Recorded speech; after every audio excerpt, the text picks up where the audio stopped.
본 방송에서 제공하는 부동산 정보는 투자 판단에 대한 조언입니다. 방송에서 제공하는 부동산 물건의 가치, 가격 상승 및 가격 하락에 대해서는 방송사에서 보장하지 않습니다.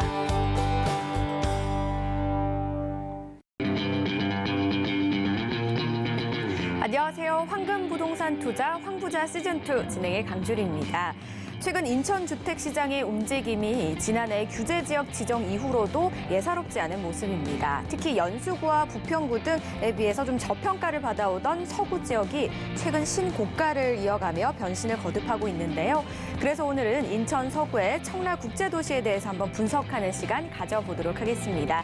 이 시간 저희와 함께 하시면서 다양한 정보도 얻어가 보시고 궁금증도 해결해 보시기 바랄게요. 저희 전화 문자 열려 있습니다. 02-3153-2600번, 013-3366-0110번으로 각각 연락 주셔도 되고요. 그리고 요즘 노란톡방 굉장히 많이 이용하시죠? 이곳에서도 자유롭게 참여가 가능하신데요. 아래 노란톡방 QR코드를 찍고 저희와 함께 해주시기 바라겠습니다. 많은 참여 기다릴게요. 저희 방송에서 제공하는 정보는 투자 판단에 대한 조언일 뿐 해당 부동산의 가치와 수익률을 보장하지 않는다는 점 기억해 주시기 바라겠습니다. 황 부자, 그럼 오늘도 힘차게 출발합니다.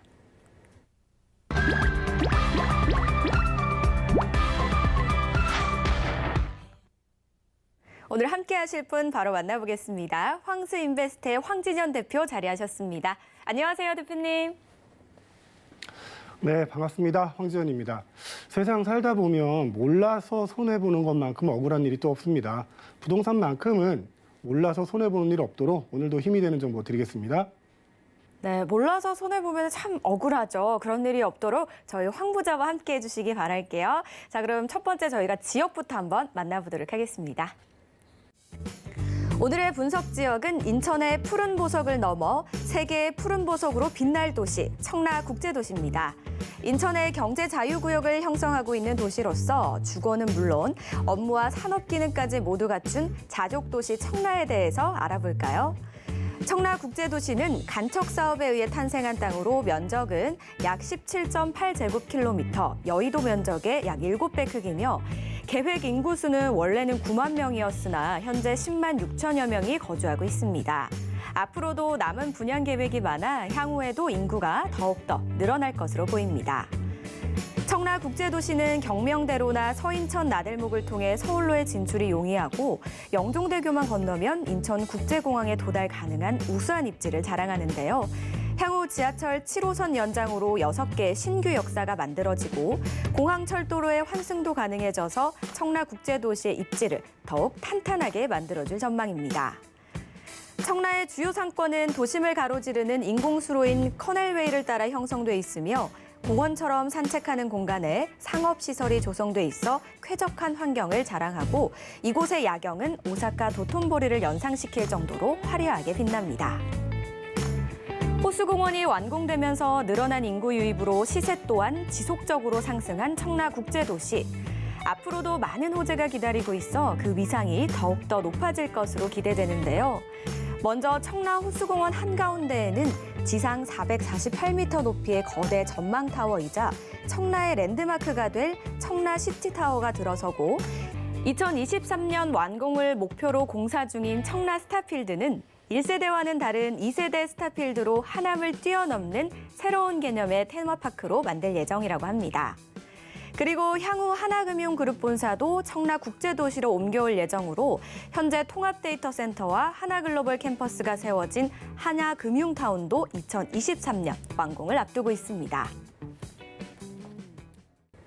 네, 오늘 만나보실 지역은요, 인천 청라국제도시입니다. 자, 인천은요, 일단은 대표님 대표 분야라고 또 할 수 있지 않습니까? 그중에서 청라국제도시 어떻게 좀 보시나요? 청라는 2000년대 초반부터 조성되기 시작한 계획된 신도시입니다. 위치로는 인천 서구에 위치하고 있고요. 검단 신도시와도 인접해 있고 영종국제도시 그리고 김포 신도시와도 인접해 있는 곳입니다.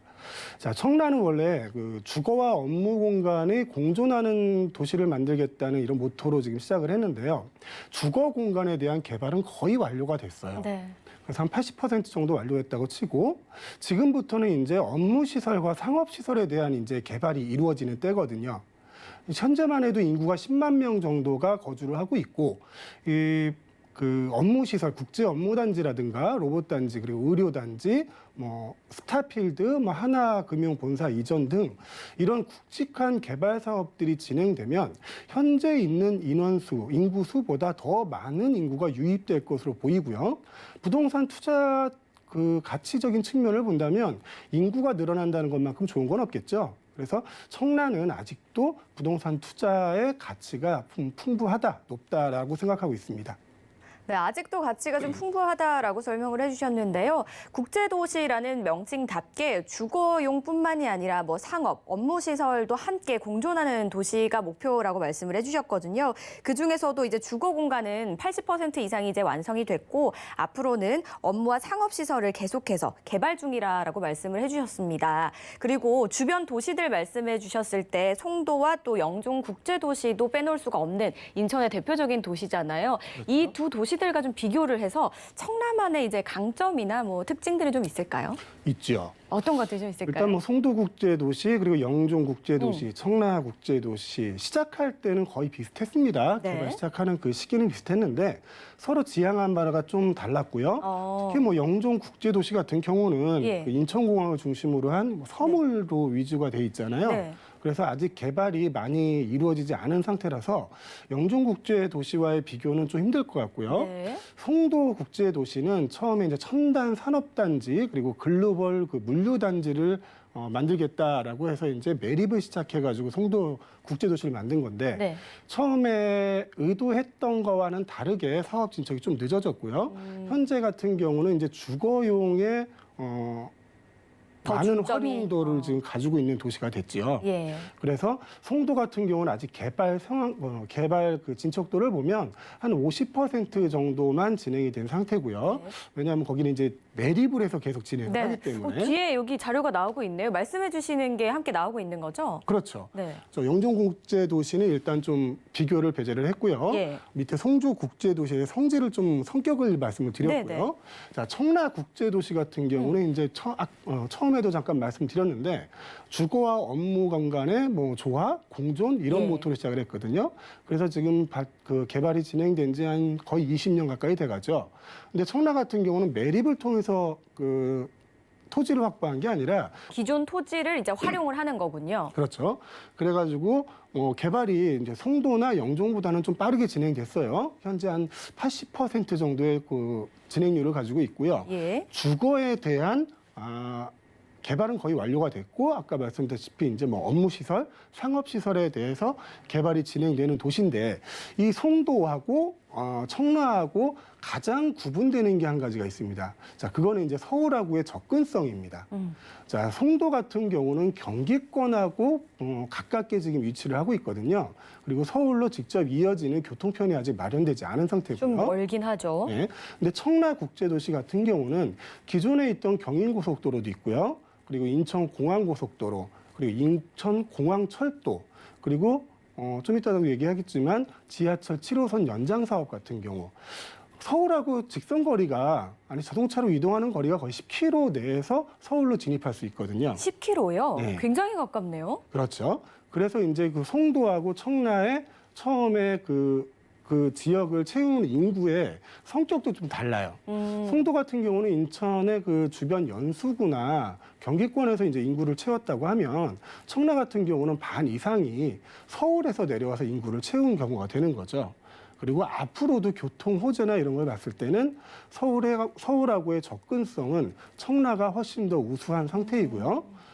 서울하고 접근성이 우수하다는 거는 부동산 가격에도 큰 영향을 미치겠죠. 그렇겠네요. 아무래도 서울하고 가깝거나 좀 이동하기가 좀 편리한 부분도 중요한 부분이잖아요. 그런 면에서 다른 국제도시와는 비교할 수 없게 10km 이내면 서울에 도달 가능한 청라 국제도시라고 합니다. 굉장히 가깝게 느껴지고요. 그래서인지 인구가 원래 목표가 9만 명이었는데 이제 10만 명이 훌쩍 넘었다고 들었습니다. 이렇게 되면 이제 미분양은 없고 오히려 공급 부족 현상이 좀 나타나지 않을까 싶은데 이런 현황은 좀 어떻게 돼 있을까요? 자, 미분양 현황을 한번 보면요. 여기 네. 나오나요? 통계를 네. 한번 볼게요. 네. 2016년도 그리고 2019년도에 미분양이 좀 많아진 거로 나오죠. 네, 이렇게 근데 쭉 튀어나와 있네요. 네, 자세히 보시면 이건 인천시 서구예요. 청라가 아니라. 예. 자, 인천시 서구에는 뭐 루원시티라든가 검단 신도시라든가 이런 신도시들이 포함되어 있거든요. 네. 그러니까 그런 지역의 미분양이 포함돼서 서구 미분양 통계가 올라간 거지 청라 자체 내에서는 미분양이 없습니다. 아, 미분양이 전에도- 없다. 그렇죠. 예. 전에도 없었고 지금도 없고요. 루원시티가 한창 개발을 할 때 미분양이 좀 많이 났었는데 그쪽이 미분양이 났어도 청라는 한 번에 다 완판됐던 미분양의 기록이 거의 없는 지역이라고 보시면 될 것 같아요. 인기가 굉장히 많네요. 왜 그렇게 인기가 많을까요? 일단 시장 강도도 그럼 높을 것 같아요. 그렇죠. 일단 인기 좋은 이유는 네. 잘 계획이 되어진 도시이기 때문에 생활하기 편해서 그럴 거고요. 예. 시장 강도 얘기를 한번 해보면은 다시 한번 설명드리는데 100 이상이 되면은 그 지역 부동산이 상승 곡선에 있다라고 생각을 기준을 가지고 있다라고 말씀을 드리는데 인천 서구에 대해서만 한번 보여드릴게요. 인천 서구만 해도 303이거든요. 예. 근데 인천 서구라는 것은 아까 말씀드린 검단, 루원시티 등 구도심까지 포함되는 거고요. 청라 국제 신도시만 가지고 본다고 하면 이보다 훨씬 높은 수치가 나올 겁니다. 아, 지금 오히려 다른 그 지역들과 합쳐져 있기 때문에 좀 낮게 나왔다는 말씀이신 그렇죠. 거죠? 아, 다음 청라만 한번 생각을 해보면 제 기준에는 한 예. 350은 넘어가지 않을까. 훨씬 더 올라가는군요. 예, 그 정도는 되지 않을까 저는 예상을 하고 있습니다. 네, 시장 강도가 일단 저희가 지표로는 다른 도시들과 합쳐서 인천 서구만 봤을 때 한 300포인트 정도지만 청라만 봤을 때는 350이 좀 넘어가지 않을까라고 말씀을 해주신 것 같아요. 그리고 저희가 또 아까 서울간의 거리가 뭐 10km 정도라고 말씀을 하시면서 호재 얘기를 살짝 해주셨거든요. 많을 수밖에 없을 것 같아요. 가장 대표적인 게 서울 지하철 연장이라고 들었습니다. 그렇죠. 7호선 연장이 드디어 확정이 됐고요. 네. 2027년 완공을 목표로 하고 있습니다. 지금 7호선이 인천 서구의 성남역까지는 개통을 했습니다. 개통을 하고 그 이후로 청라 진입까지 2017년 완공을 목표로 하고 있는데요. 청라 안에서만 6개 정거장이 생깁니다. 7호선이요. 그렇죠. 7호선 6개 정거장이 생긴다는 거는 6개의 역세권도 생긴다는 거겠죠. 그렇죠. 예.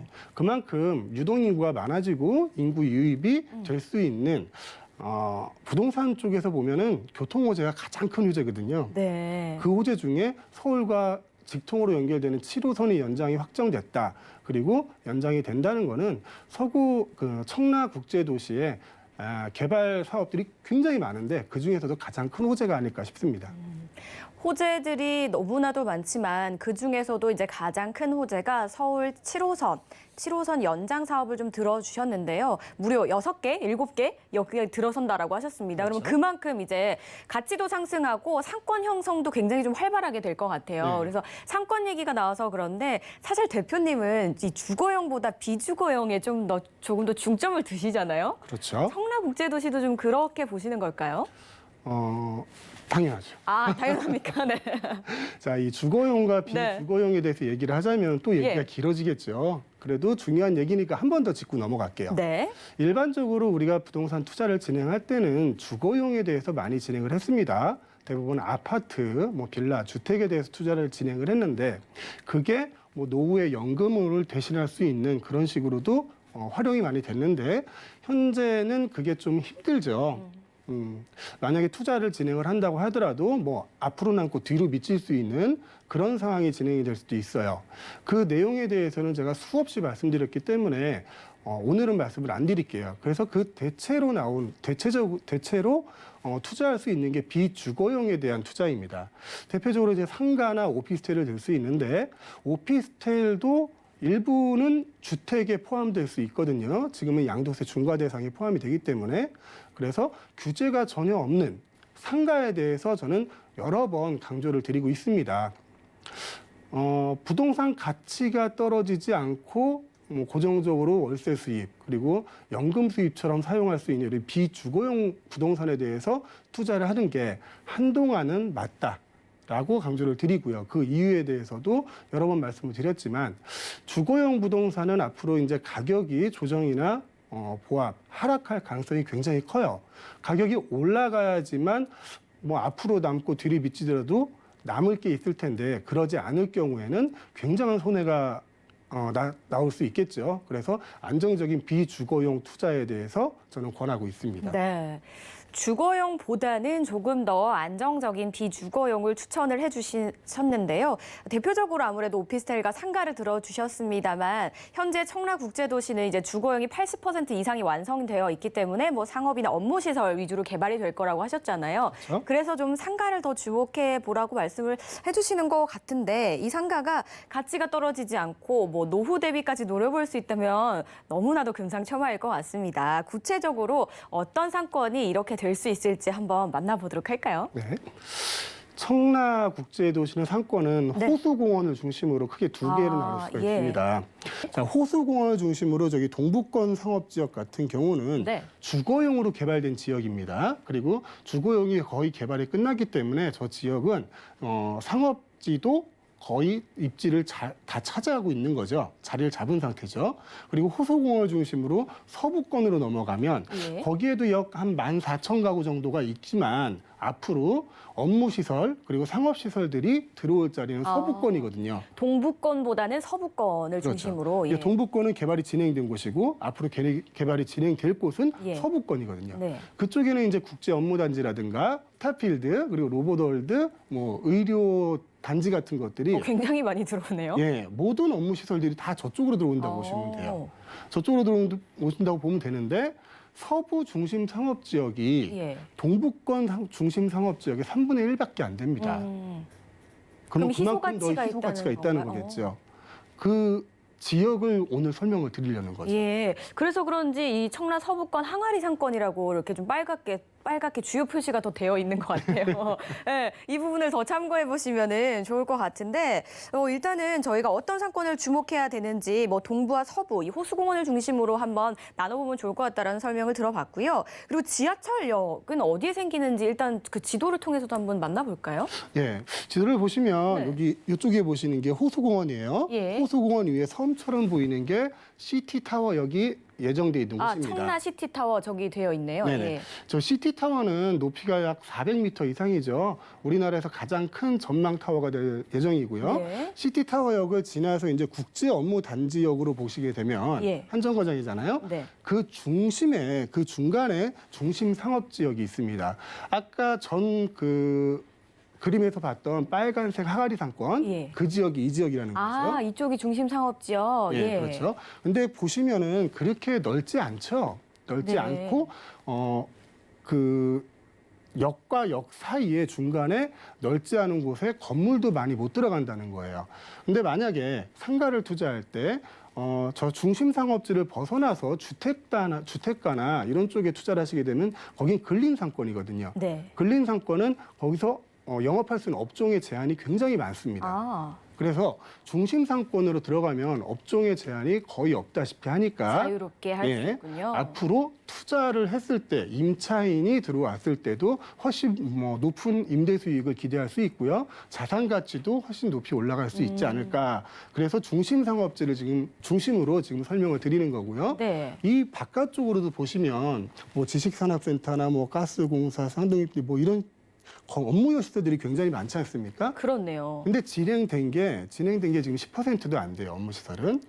이거에 거의 한 90% 이상이 더 진행된다는 거예요. 앞으로 계속해서. 그렇죠. 예. 자, 시티타워역을 중심으로 호수공원의 동부 쪽으로 가면 네. 거기만 해도 10만 명 정도의 거주 인구가 있습니다. 아까 저희가 말씀드렸던 10만 명의 거주 인구가 동부 쪽에 많이 몰려 있는 거군요. 그렇죠. 그쪽에 거의 대부분 있고 네. 이쪽 서부 쪽에는 지금 한 14,000가구 정도 되는데 한 3만에서 4만 정도 되겠죠. 네. 근데 이 업무 시설이나 상업 시설들이 들어오게 되고 7호선이 연장이 개통이 된다고 하고요. 스타필드나 하나금융타운이 들어온다고 하면 기존에 있는 10만 명보다 훨씬 더 많은 유동인구가 생길 수가 있는 그렇겠네요. 거죠. 예. 그리고 역과 역 사이를 두고 있으면 역 주변에는 이제 오피스텔들이 많을 거예요. 오피스텔들이 많이 생기면 오피스텔 내역이 예. 써 있네요. 예. 이 지역에서 일하시는 분들이 이제 거의 다 거주를 하시겠죠. 대부분 젊은 층일 거고요. 그만큼 소비 성향이 강할 거고요. 이 10만 명의 인구가 먹고 즐길 곳이 필요하거든요. 근데 요 지역에는 요 중심 상권, 여기밖에 없다는 거. 아. 그 점 강조드리고 싶네요. 네. 자, 서구, 이제 동부 서구를 나눴을 때 서부 지역에 중심 상업 지역이 그렇게 크지 않은 면적에 있고 주변에는 이 항아리로 쭉 둘러싸여 있기 때문에 굉장히 많은 유동 인구와 또 배후 수요가 있을 거라고 좀 설명을 해주셨거든요. 이런 부분에 있어서 주목을 해보시면 좋을 것 같습니다. 자, 지금 저희와 함께 하고 계신 분들 중에서 아마 솔깃하시는 분들도 계실 거예요. 자, 한번 알아보러 가볼까 하시는 분들께 주의해야 될 점이 있다면 어떤 것들이 좀 있을까요? 상가 투자에 대해서 저희가 문의를 받으면 대부분의 그 문의가 이렇습니다. 기왕이면 서울이 낫지 않을까? 기왕이면 강남이 낫지 않을까? 맞는 얘기입니다. 기왕이면 서울이 낫고요. 강남이 낫긴 한데 강남도 상권이 A, B, C로 나누어집니다. 그리고 서울 전체에서도 상권들이 등급별로 다 나눠지고요. 그리고 서울 외의 지역에서도 등급별로 다 나눠집니다. 강남의 A급 상권이 아니라고 한다면 그 옆 도시의 A급 상권이 훨씬 더 좋은 거거든요. 그 인구들이 다 먹고 즐길 곳이 필요하기 때문에 그래서 이름만 가지고 투자하는 게 아니라 그 지역, 상가가 정확히 입지하고 있는 그 지역을 직접 보시고 그 상권을 판단하시는 게 제일 중요하다는 거고요. 그 상권이 A급인지 B급인지 C급인지 나눠보시기 바랍니다. 혹시 그걸 못하시겠다 그러면 전화 주십시오. 그럼 도와드리겠습니다. 네, 오늘 저희가 청라국제도시를 만나보셨는데요. 일단 지하철 7호선이 연장이 확정이 되었습니다. 이 7호선이 서울 지하철 말씀하는 거고요. 그리고 서울과의 거리가 10km 정도가 안 된다라고 하신 만큼 아무래도 서울로 진입하시기에 굉장히 편리한 도시다라고 좀 설명을 해주셨습니다. 이외에도 유동인구나 이런 상권에 대해서도 많이 분석을 해드렸는데요. 혹시 궁금하신 점은요. 저희가 전화, 문자, 노란 톡방 전부 열려 있으니까요. 많은 연락 주시면 되고요. 전화는 02-3153-2600번, 013-3366-0110번으로 많은 연락 주시기 바라겠습니다. 자, 그럼 청라국제도시에 대해서 다시 한번 정리해 보도록 하겠습니다.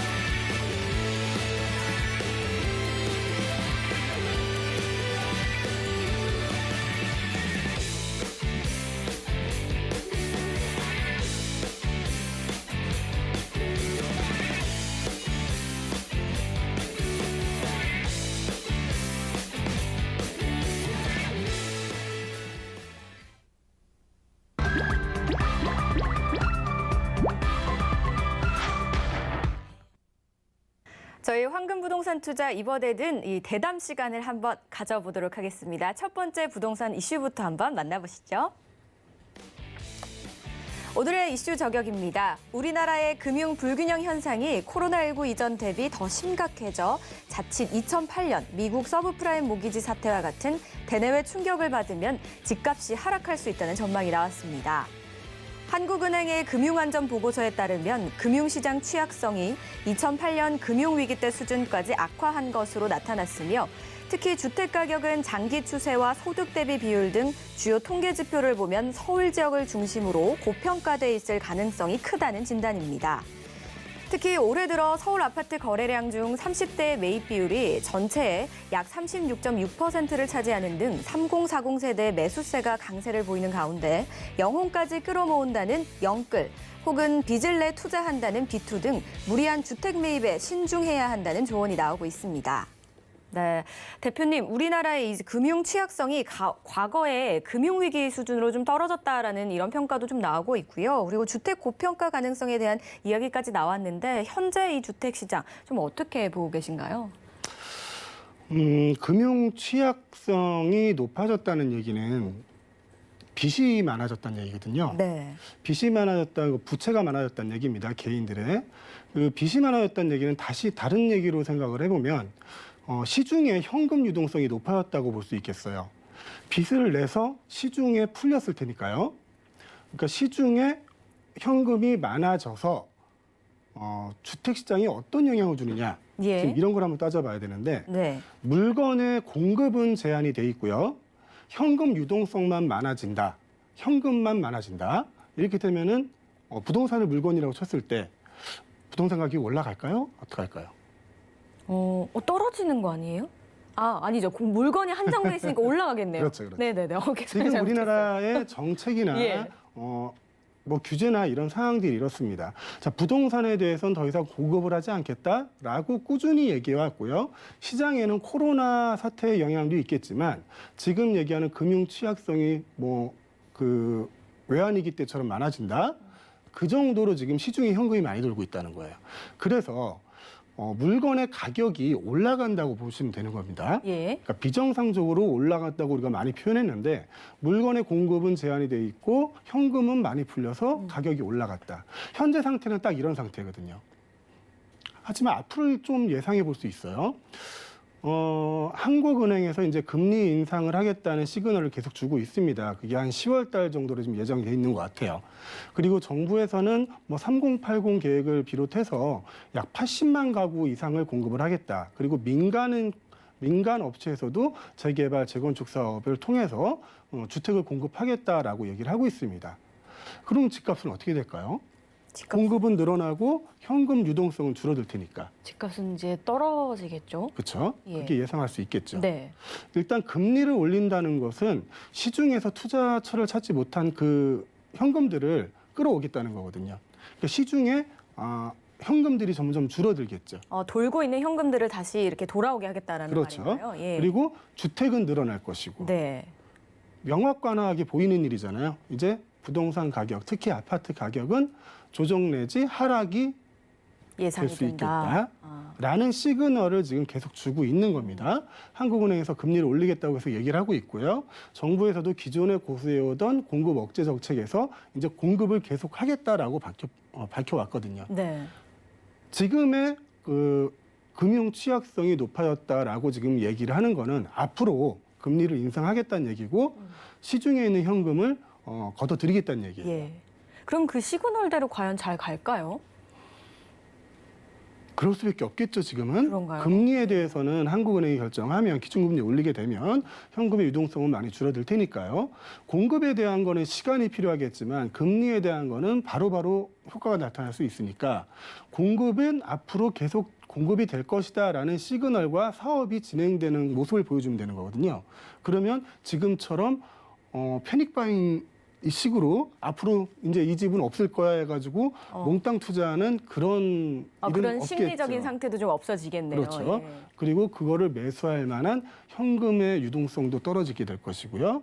자, 이게 금융 취약성이 얘기하는 거는 부동산 시장으로 보게 되면 주택 가격이 앞으로 하락할 가능성이 크다라는 시그널로 보시는 게 좋을 것 같아요. 현재 상황을 보시면요. 이 시중에 공급은 한정적이고 현금 유동성이 굉장히 많은 그런 상태가 현재의 상태입니다. 하지만 앞으로 이제 어떻게 변화를 줄지 한국은행에서는 계속 금리를 인상하겠다라는 시그널을 보내고 있고 정부 측에서도 공급 확대에 힘을 쓰겠다라는 포부를 밝히기도 했거든요. 이제 이렇게 되면은 시장의 흐름이 조금 바뀌지 않을까라고 보고 있는데 대표님께서도 방금 언급을 해주셨듯이 지금 3040 세대들이 이 내 집 마련을 위해서 영끌과 비투를 위해서 정말 힘을 다하고 있거든요. 이 온 힘을 다하고 있는 게 좀 효과를 봐야 되는데 앞으로 상황을 봤을 때는 쉽지 않을 것 같아요. 어떻게 좀 볼 수 있을까요?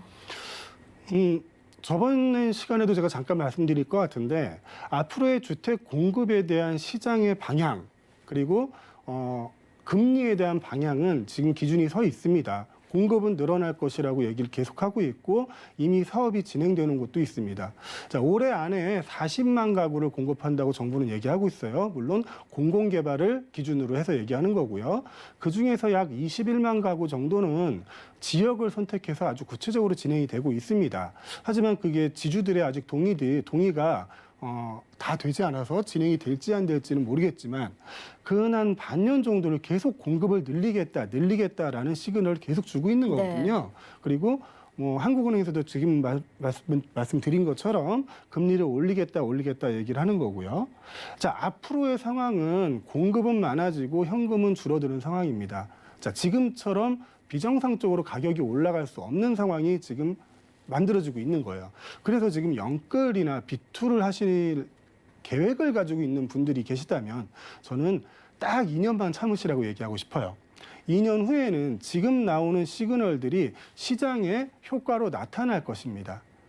빠르면 내년부터 나타날 것이고요. 그래서 지금 뭐 그런 투자의 계획을 가지고 계신 분들이 계시다면 지금 말고 조금만 시장을 좀 다른 시각으로 어떤 현상이 나오는지 시간을 갖고 좀 지켜보셨으면 좋겠습니다. 네, 정부가 의도하는 대로 이렇게 흘러가게 된다면 한동안 있었던 이제 비정상적인 상승세가 없어질 것이다라고 좀 예측을 해주셨고요. 반대로 흘러가지 않을까라고 말씀을 해주셨으니까 잘 참고해 보시면 좋을 것 같습니다. 첫 번째 이슈는 여기서 정리해 보도록 하고요. 혹시나 중간중간에 또 궁금하신 부분이 있으시면 02-3153-2600번과 013-3366-0110번 각각 열려 있으니까요. 많은 연락 주시기 바라겠습니다. 두 번째 이슈도 바로 만나볼게요. 전셋값 상승세가 수년간 지속되면서 전세 가격이 2년 전 매매값을 뛰어넘는 아파트 단지들이 속속 나타나고 있다는 소식입니다.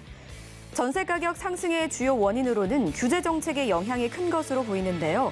계약갱신 청구권과 전월세 상한제 등 임대차법으로 인해 집주인들이 집을 내놓지 않으면서 임대 매물이 품귀 현상을 빚게 됐고 종합부동산세 등 각종 세금 부담이 강화된 것도 집주인들로 하여금 전세보다 월세를 선호하게 만든 요인으로 보입니다.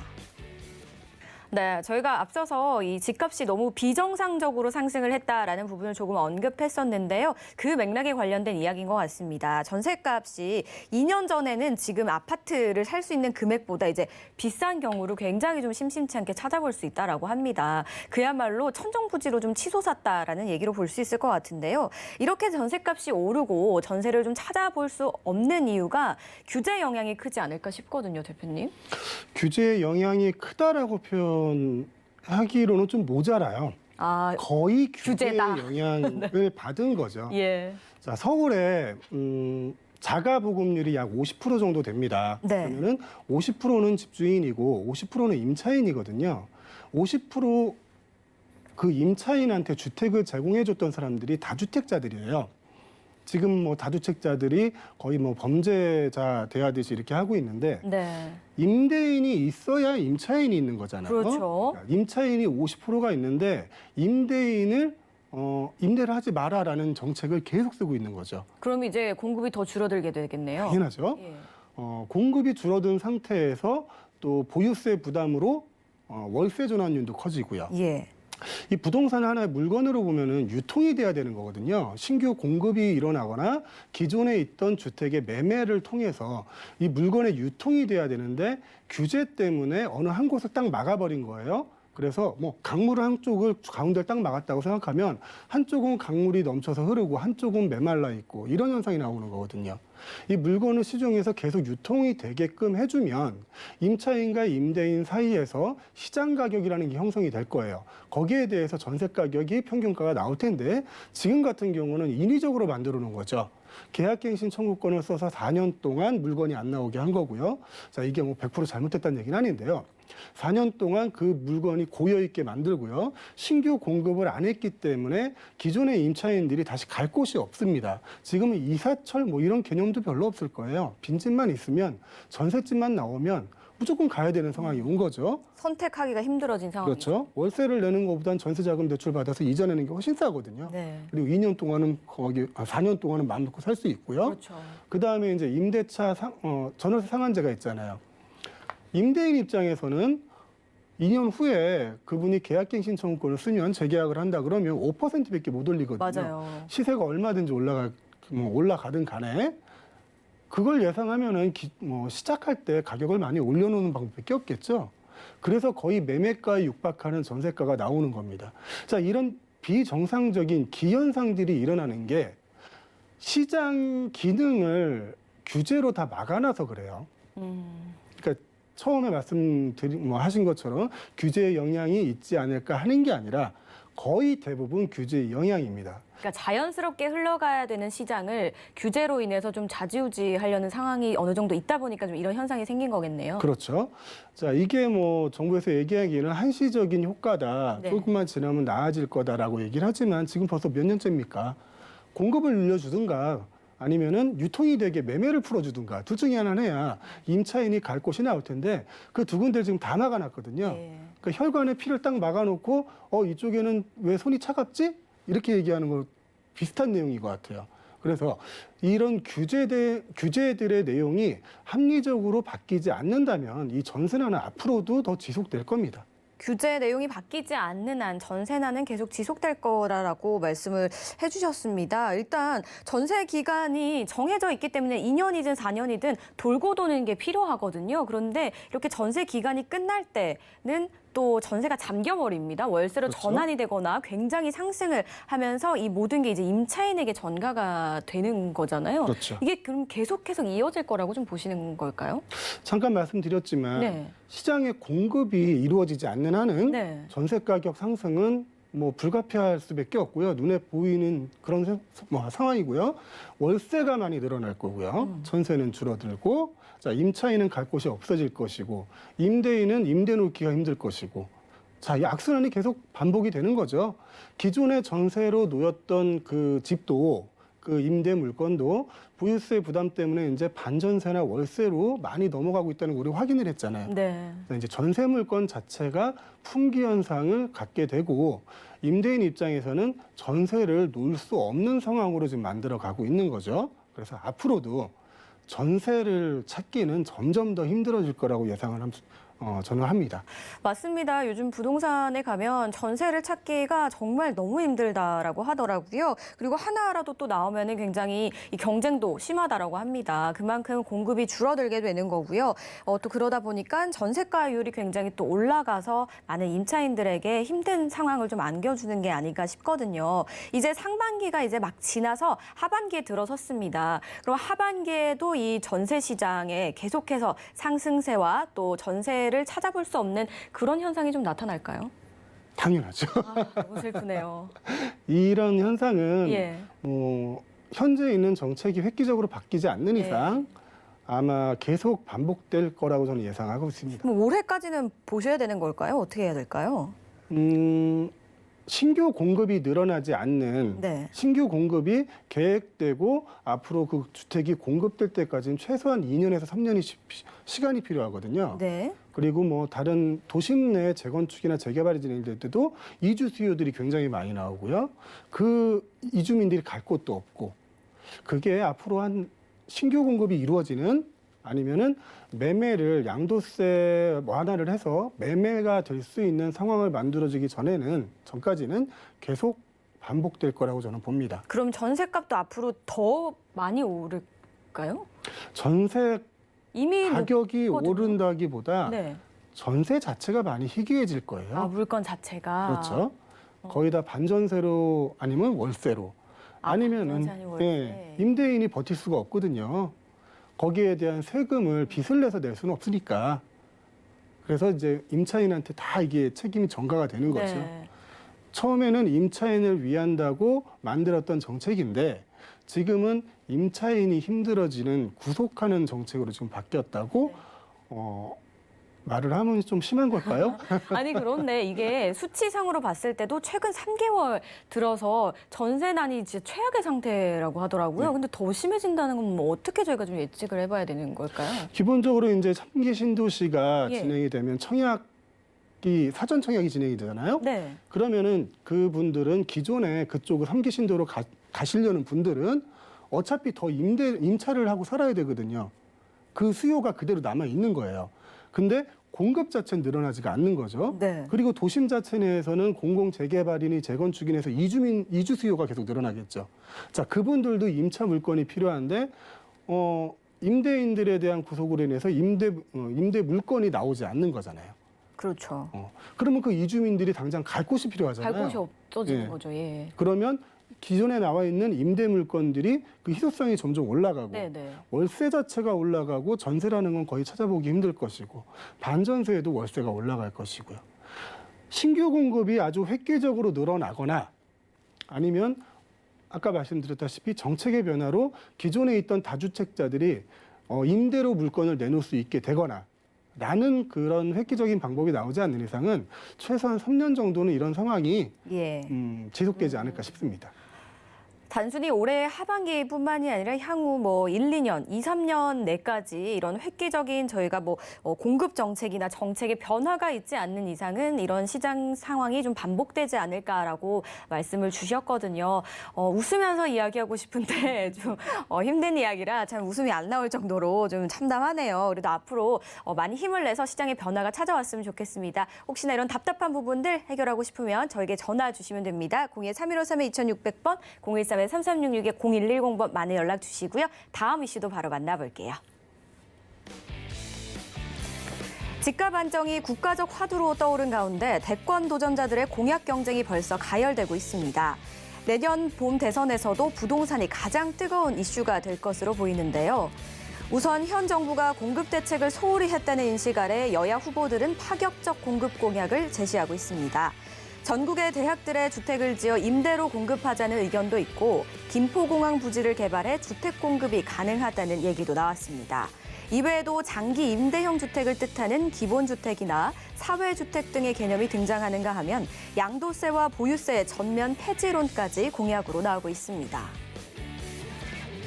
네, 마지막 이슈 내용은 이제 대선 공약에 관련된 내용입니다. 대선이 얼마 남지 않았죠. 그래서 그런지 정말 다양한 공약들이 쏟아져 나오고 있는데요. 그중에서도 단연 이슈되는 공약은 바로 부동산과 관련된 공약이 아닐까 싶습니다. 저희가 단도직입적으로 우리 황 대표님 모셨으니까 한번 여쭤볼게요. 전문가 입장에서 어떻게 좀 보시나요?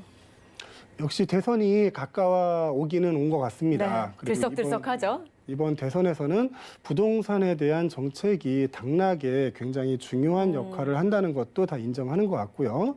기존에 해왔던 부동산 정책으로는 앞으로 집값 안정화를 하기가 힘들다는 것도 인정을 하는 분위기 같습니다.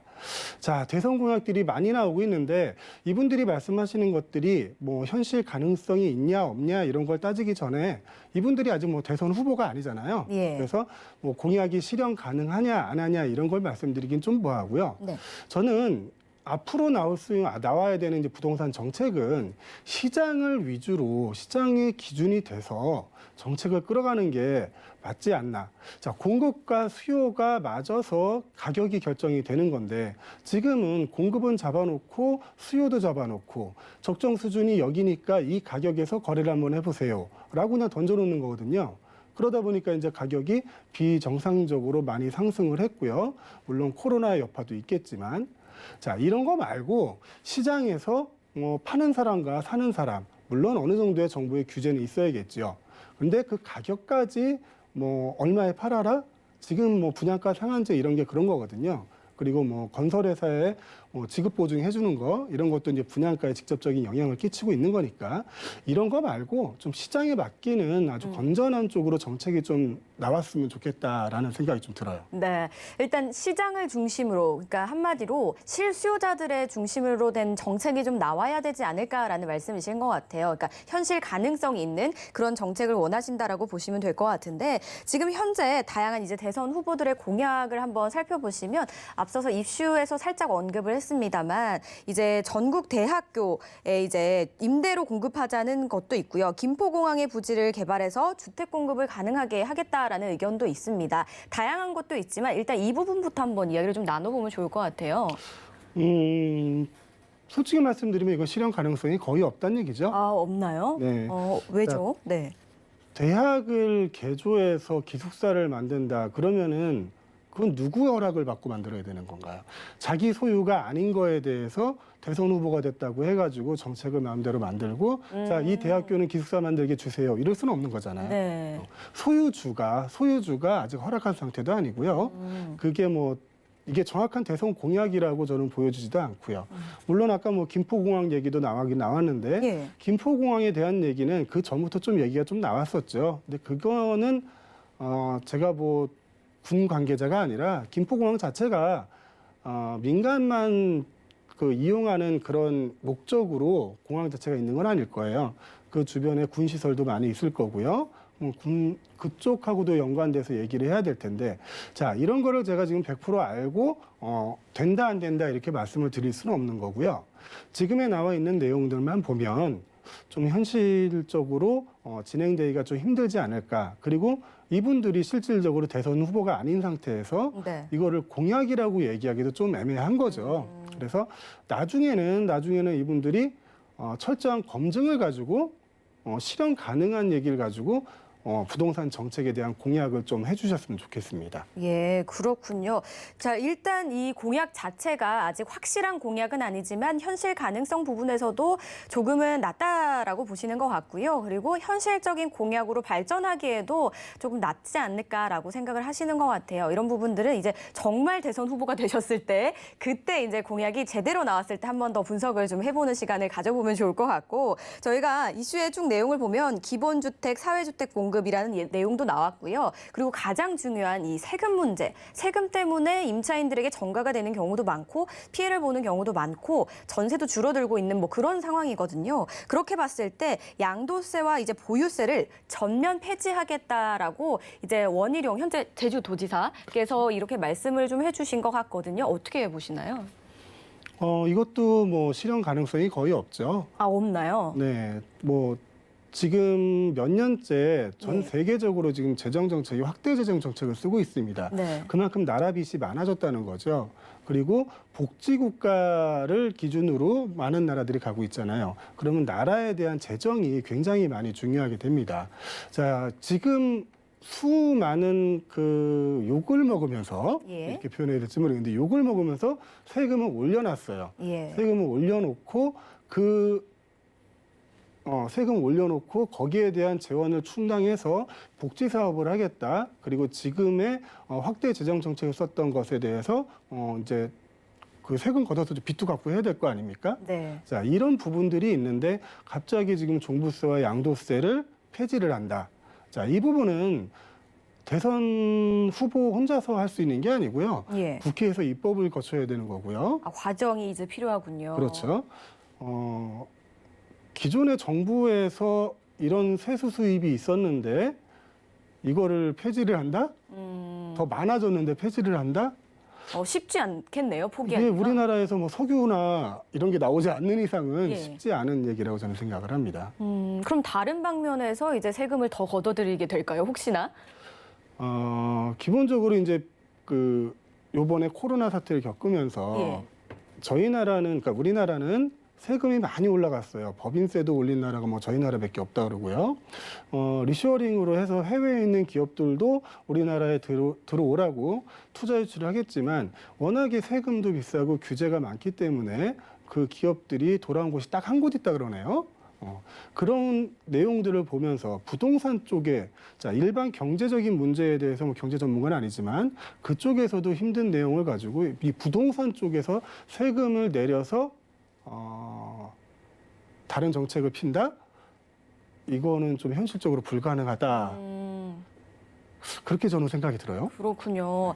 네, 사실 저희가 지금 이슈로 만나보고 있는 공약만 보셨을 때는 굉장히 달콤하게 들리기도 하거든요. 그런데 가장 중요한 건 이제 현실 가능성이 있는 공약이냐 없는 공약이냐의 차이가 좀 있는 것 같은데요. 그런 부분에서는 가능성이 일단은 낮다라고 보시는 것 같아요. 물론 다 현실이 되면 참 좋겠지만 쉽지는 않습니다. 그렇다면 이런 공약들을 떠나서 앞으로 저희가 헤쳐나가야 될 이 부동산 시장 어떻게 좀 바뀌면 좋을까요? 뭐 저희가 원하는 거는 딱 하나입니다. 시장에서 부동산 정책이 가격이나 수요와 공급이 이루어질 수 있는 거. 자, 정부에서 주도하는 그런 공급 계획, 수요 억제 정책들 뭐 이런 것도 있겠지만 민간에서 주도하는 사업들도 있는 거거든요. 자, 정부에서 주도하는 사업이 그 아파트를 만약에 공급을 한다고 하면 개개인이 원하는 수준이 다를 건데 정부에서는 일괄적인 품질로 지금 제공을 할 거란 얘기죠. 그러니까 민간에서도 사업을 진행할 수 있고 정부에서도 같이 사업을 진행할 수 있고 그게 좀 조화롭게 이루어지는 수요와 공급이 시장에서 만날 수 있는 이런 쪽으로 부동산 시장이 앞으로는 좀 됐으면 좋겠습니다. 맞습니다. 이 시장이 많은 제재를 하기보다는 자유롭게 좀 흘러갈 수 있도록 공급과 수요가 이제 밸런스가 맞아서 잘 흘러갈 수 있도록 이렇게 시장을 만들어주는 게 가장 중요한 부분이 아닐까 싶고 대표님께서도 이런 부분을 강조해 주시는 것 같아요. 이렇게 저희가 이슈는 한번 마무리를 해보도록 하겠습니다. 더 궁금하신 사항은요. 전화, 문자 열려 있으니까 많은 연락 주시면 되고요. 저 이슈 내용 다시 한번 정리해 드리겠습니다.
저희 황부자 오늘도 황진현 대표와 함께 정말 다양한 이야기 나눠봤습니다.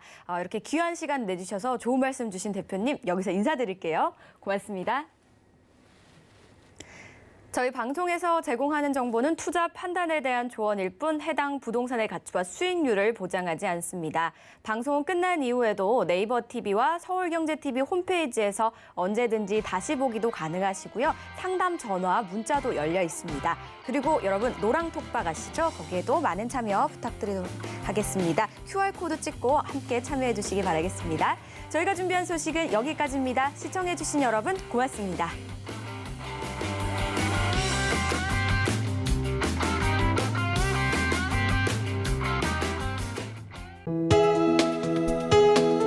본 방송에서 제공하는 부동산 정보는 투자 판단에 대한 조언입니다. 방송에서 제공하는 부동산 물건의 가치, 가격 상승 및 가격 하락에 대해서는 방송사에서 보장하지 않습니다.